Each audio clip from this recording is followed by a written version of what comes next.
Our state has some incredible problems. My name is Lynn, Hinderaker. I'm here to talk about that with you and talk about the trends that have shaped this state and dragged us in one direction or another. We're not really we're not realizing the dream we had way back in the early 2000s or even around 2008 or 9 or 10.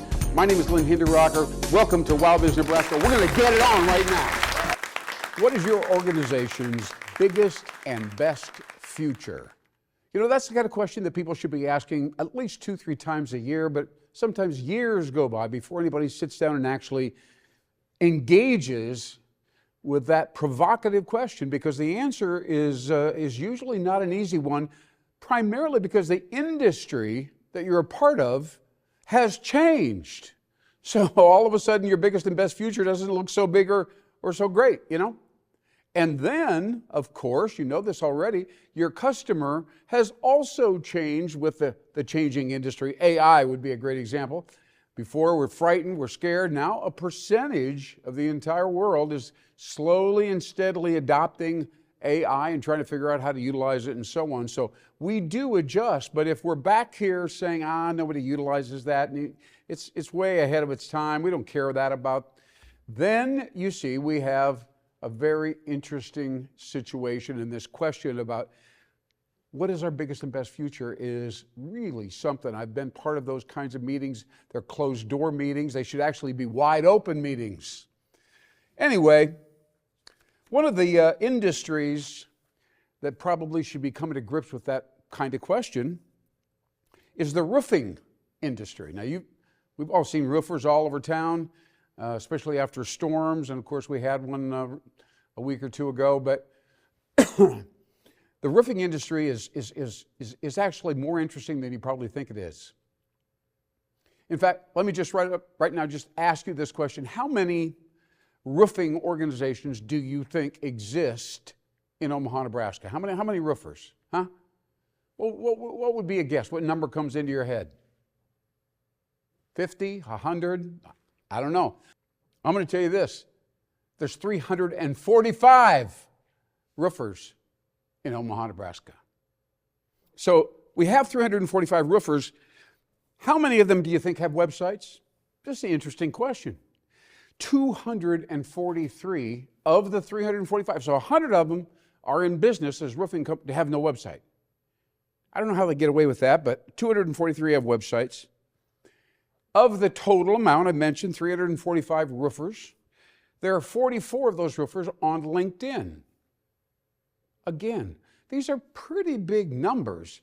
And of course, I think a lot of us would not have thought about LinkedIn if we were looking for a roofer. So that's very, very interesting. And then the next question finally is, what's a typical roofing project? What does it cost? And I know there's variations, little houses, big houses, all that, but come up with kind of a range. I didn't think that this was going to be the number that I'm going to share with you right now.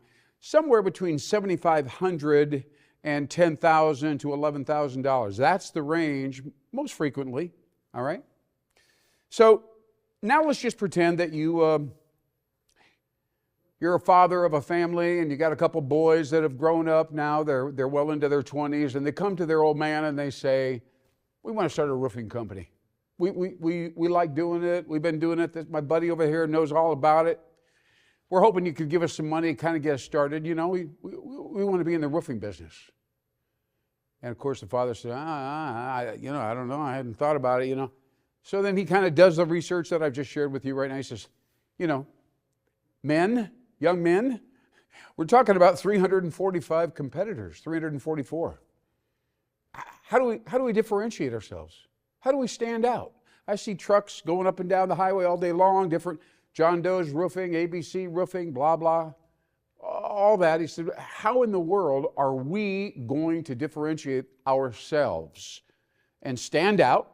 Otherwise, if we don't do that, you know what's going to be. People just negotiating you down on price. Everybody knows this. Everybody knows this. Everybody says, hey, we're really great. We love doing this. We're really good. And here's our price. And they say, well, I know some other guys that really are similar to you, very go-getters and so on. They're climbing up there and doing all this stuff. But looks like their price is I don't know, probably about 10, 15% lower than the price you just quoted. Oh, now what are we going to have to do? Nobody taught us how to negotiate these kinds of things. So you say, well, we're here now, and okay, we'll go ahead with that. We'll take your price. So anyway, you see where I'm going right here. Small businesses in particular, but really a lot of industries are very commoditized. Same old thing, right? Same old service, and same old nails, and same old people, same old trucks, the whole routine. It's a game that everybody plays the same way. And here's what's interesting, and then I'm going to move forward here, is it doesn't occur to the owners, what I'm telling you right now, they don't think about it, they don't talk about it, nothing comes up. There's no marketing mentality about this. I mean, they might have bought an ad in the register someplace, whatever it is, but there's no marketing really going on. Now, the late great Peter Drucker, I'm sure many of you, if not all, remember this man, brilliant man, probably the most intelligent business person or guru around back in the 90s and thereabouts. He said something that relates to what I'm sharing with you about the roofing industry. He said, marketing and innovation are all that count. That's all that counts. Everything else is an expense. So he laid it out so clearly, so plain. So many people walk around and said, I don't know how to start a company. I don't know what I should be doing. I don't know what I should pay. And I don't know what the point of it is. And how do I do that? He laid it out, man. Marketing and innovation. And yet when I go talk to, I'll talk to all kinds of people, of course, but sometimes I'll talk to small business people. I talk to a used car sales guy or owner of a small lot, et cetera, et cetera. Talk to all kinds of people. And when I brought this up, they called it, marketing. He looked at me and said, are you talking about advertising? We don't do that. We don't believe in it. We don't believe in it. Think about it. The advertising industry, is multi-billion, and yet the prevailing notion among all these small businesses, you'll see them in Saddle Creek and out on Maple and so on, and they're in different small businesses, and they think they've got the world by the tail, and somebody walks in and says, this would be a way for you to kind of elevate and stand out, differentiate, and they go, I don't do that. So I it's just an interesting observation. I'm not saying they're bad, they're wrong necessarily. In some cases, they may be right. Some cases, they just don't have any cash flow at all. All right, let's just face that. So they have nothing. They just have enough to get home and buy the groceries and get back to the used car lot the next day and hope somebody walks in, just can't wait to spend money on one of their cars, but they're walking right off the lot again because they don't stand for anything. They don't stand for anything. And it's very interesting. Go take a look at L Street here in Omaha, Nebraska, and right around 67th, 66th, brand new auto dealership, and lined up, of course, against the about, I want to say 6, maybe 7 dealerships that go down about a mile and a half. And I asked him, what do you plan on doing here to pull all these people in? You got incredible competitors. People are just going to walk in and say, how much is this? What's this? Do you do that? Okay, da-da-da-da-da, the whole deal. And here's the response. I don't know. We assume people are just going to walk onto our lot and, pay the bill, pay what we have on it. And isn't that how it goes? Anyway, you get the point that I'm trying to make right there. It's really unfortunate. And here's the phrase I would want to tell them if I had the choice, and I'm probably not gonna. And the phrase is right here in front of me. And by the way, this phrase applies to a whole nother topic that I'm going to share with you. But the phrase says, doing nothing is not an option. Doing nothing. And when some of you are listening to this, you're going, well, nothing works. Doing nothing is not an option. There are many, many ways to come at generating revenue generating awareness of your product, standing out, having something to say or sell besides, yeah, this is pretty good. We think that's really good. You should buy it. All right, anyway, let's skip over. We'll have a different backdrop right now, and I'm going to get on to talking with you a little bit about our sponsor today. It's very, very extra special. But I've been talking about chambers of commerce. And, they're all over the state of Nebraska, of course, and all over the country. And you can get on the phone and you can call these people. Sometimes they'll pick up the phone. Often they're not even in the office. But, you can track them down. Here in Omaha, there's, I believe, 50 people or so in the chamber as part of the staff and so on. But many chambers have, 2, 3, maybe 4 people at the most. What they do have, however, are these what I would call stacked board of directors. These are people from the local banks or they own businesses somewhere, and they come in and they sit down, and the chamber person says, well, we're working on this, we're working on that. And they go, well, I don't know anything about it, but don't spend too much money and I got to go. It's pretty much how those meetings go. But I must say that the chambers of commerce are being challenged to deliver more value. They just have to do more for the individual members. The members kind of go, well, not much happens to me. I'm a little guy. I never seem to get much attention. I go to the mixers now and then. That's about it. And so this is a very interesting challenge. The chambers of commerce across the entire country are being challenged by a new generation of members. And the concept here is, and I want to cut to the chase, these people, in every business, every community, these companies have problems. They do have issues, challenges all the time. Maybe it's turnover with these employees that have no reliability, or we can't seem to get any new customers. We're lucky to hold on to the ones we have, but we just can't seem to get any. We can't get more than a 20% growth, if that. Most of the time it's more like 5 or 10 if we even get to that far. So it's a real challenge, and we think that the Chamber of Commerce should really basically be a management consulting firm. This comes out in all their research. I got a problem. I pay money every year to be a chamber member. Why isn't there somebody on your staff that can get in the car, come out to my office, and help me evaluate what to do and how to generate more revenue? Whatever it is, there's a lot of different things. And the chamber people at this point go, well, we don't really have people on our staff to do that. Well, then change the groove. Get rid of the old ones, get new ones in, and make sure the people that are coming in actually can do something in a direct fashion for the members. And they have all kinds of problems, so there's all kinds of opportunities there. So it's a very interesting situation, that industry. So keep your eye on chambers of commerce because they need help. They have unique abilities to this extent, but they need to be matched with the emerging needs, and this is the phrase, the emerging needs of the companies in the local community. They all have stuff going on. Let me tell you, nearly everybody is frightened to death about artificial intelligence. They don't know what they're supposed to be doing. If they're hiring software developers, are they supposed to come up with customized programs or technology and so on? Nobody really knows unless you're right there in the tech industry. And it's a very interesting period of time. Some people don't even know if they should do anything. Others are racing around trying to read books and attend seminars. So it's a big deal. It's a big time. And during this period of time, what do we do mostly? We're thinking about it. We're trying to figure that out. We're just kind of thinking about it. What we need, jump in. Now's the time to be bold. Now is the time to be bold. Take advantage of the tentative nature. And I don't want to put down Nebraska. This attracts or appeals to everybody. There is a sense there that we don't know exactly what to do.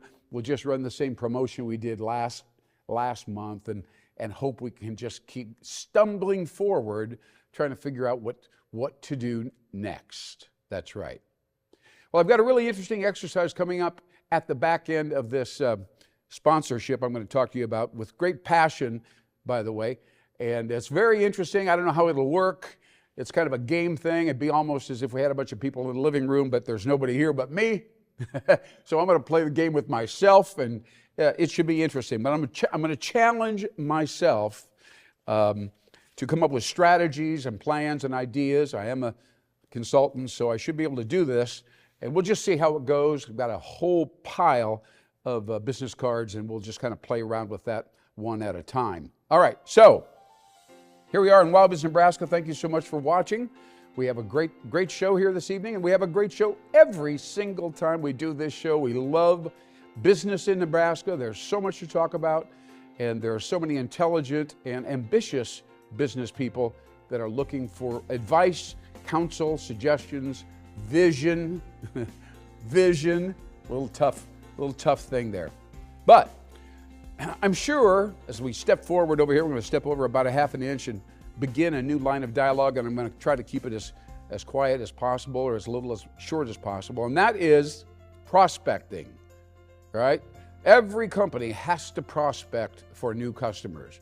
It's increasingly hard to do that because we're all so overwhelmed with projects and emails and texts and all this stuff. There's just so much coming at us. It's like a wave. It's like a wave down on the beach with the Pacific coming right at you. So when some guy calls out of the blue, it's tough to say, yes, I'd be happy to visit. Who do you represent, and what are we talking about? That doesn't happen much.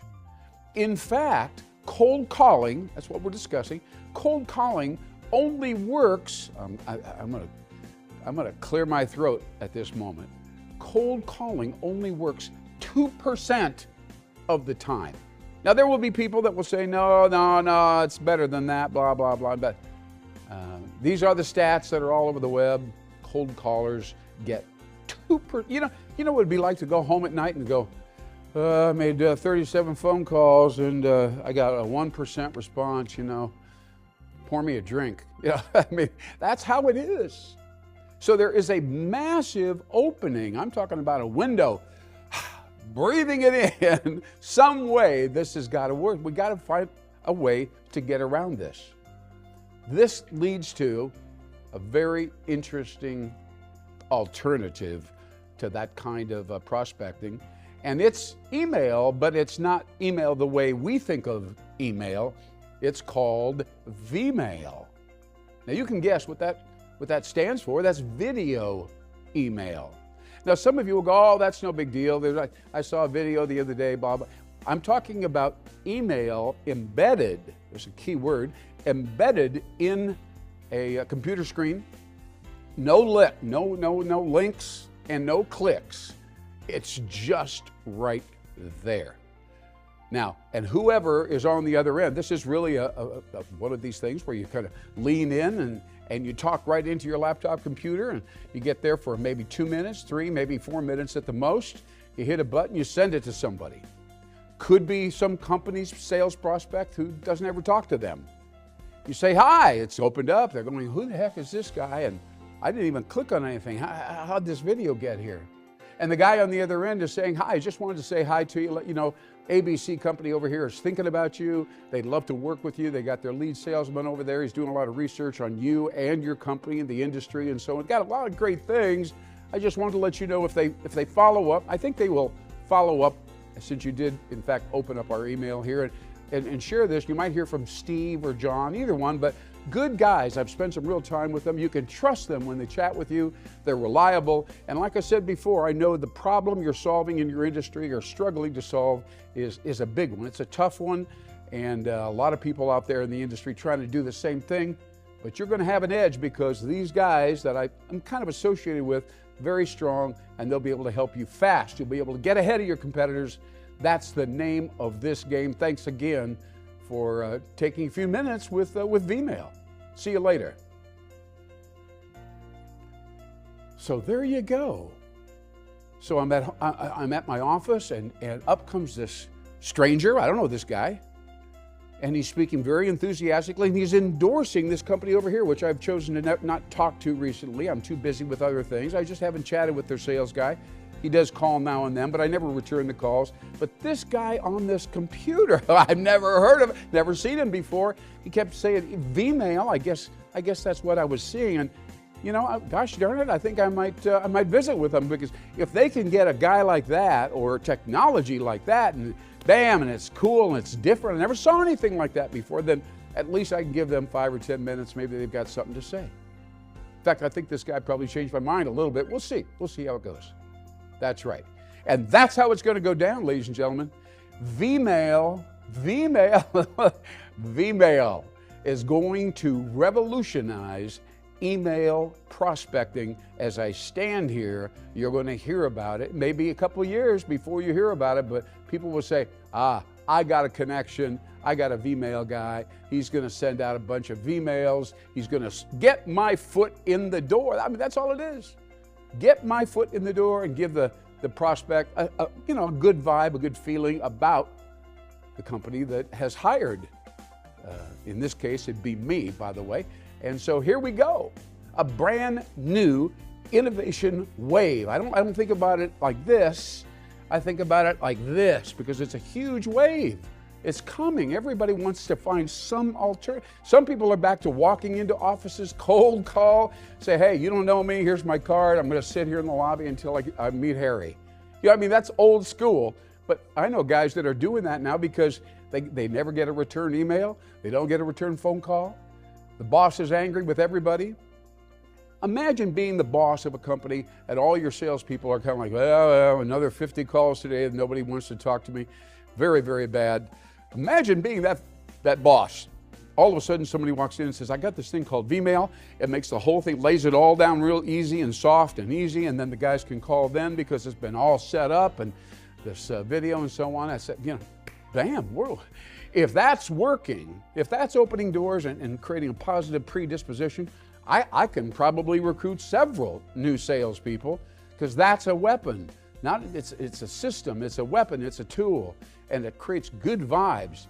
Vmail is where it's at. All right, look for it. You'll learn more about it down the road right here in WowBiz, Nebraska. Thank you for that your attention. All right, there you go, Vmail. Woohoo!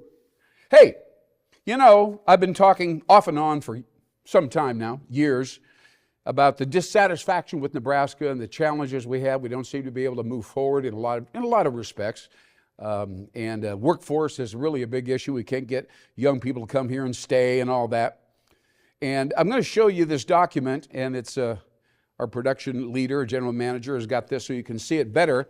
But here it is. This is a document. It's a 3-page document called The Conscious, love that word, Conscious Evolution of Our State. The conscious evolution of our state. Now, this seems to me this would be good reading for the governor, I would think.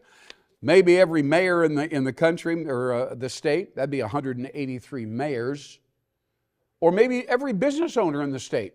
Because right now they're going, I got a company out here, I'm in Valentine, or I'm in Atkinson, or I'm in Beatrice, and we've got a good company, it's been around for a while. We cannot get people to come and want to work for us. We're good people. We make decent money, and they don't come. They don't answer and they leave sometimes in the middle of the day. We just are blown away. So we need to do something different. That means business owners as well as mayors and governors and county officials need to be thinking about, one more time, conscious evolution of our state. Now, what does that word conscious mean? That's a really good question, right? I think it's self-awareness to some extent, right? We know what we're thinking, right? It's not going around mechanically in our mind, well, this is good, this is bad, I don't know what to do. It's not. Most of us have that going on inside of our head, rattling around. So here you have it. I'm going to hold this other page. It's related. It says at the top of this page, as you can see, it says a new state of mind. A new state of mind. I want to say maybe the state of mind should be Nebraska. Maybe that's it. Maybe. So here I am, and I'm just going to read one paragraph. I think it's very rude to do this, but it said, when things bogged down, I'm talking about pioneers and people way back, hundreds of years ago. He said, when things bogged down here in Nebraska, they inspired each other. Listen to this. They inspired each other to keep moving forward, never moving back. Just think about that. Think about the power of having somebody giving you the momentum, the deep commitment to going forward. And it says, and this is the final paragraph, they were committed to a new future. Think about what I said earlier about Nebraska, a new future. They reimagined themselves succeeding in a new context. Oh, wow. Every last one of them was a change agent. We're talking now 150 years back. Paradigm busters. Think about that, ladies and gentlemen, as we begin to wrap up WowBiz Nebraska. We talk again and again about how to attract people, how to create value. People say the other day, how do we go forward with our company? The question is, are we creating value? And are we relevant? That's the other thing as we talk about chambers of commerce. The book that material came out of is called Relevance. Relevance. Well, that seems real obvious, real easy, but if you call every chamber of commerce, there are probably some exceptions, but many, many, many chambers of commerce are and they'll tell you this privately, we're irrelevant. We're irrelevant. We like to make the people who come to these meetings, that's good, and it's good to trade business cards and chat and so on, but in many ways, we're just not delivering the value that many of the business owners here in the community are really looking for. How sad is that, huh? What do you think about that? Hey, listen, if you were in my office right now, you say, Lynn, what should I be hiring you to do? I would say, help you make wise decisions, help you respond rather than react, help you want the present moment to be something other than what it is. That's the beginning of stress. We don't want stress. We've got to accept the present moment as it is. And then finally, this word, the evolution of consciousness, right here in the office. I'm Lynn Hinderaker with WowBiz Nebraska. Thank you for a great show. Thanks for sticking with me. Remember the words, V-mail. We will see you again. I look forward to talking to you again. Take care. Bye-bye.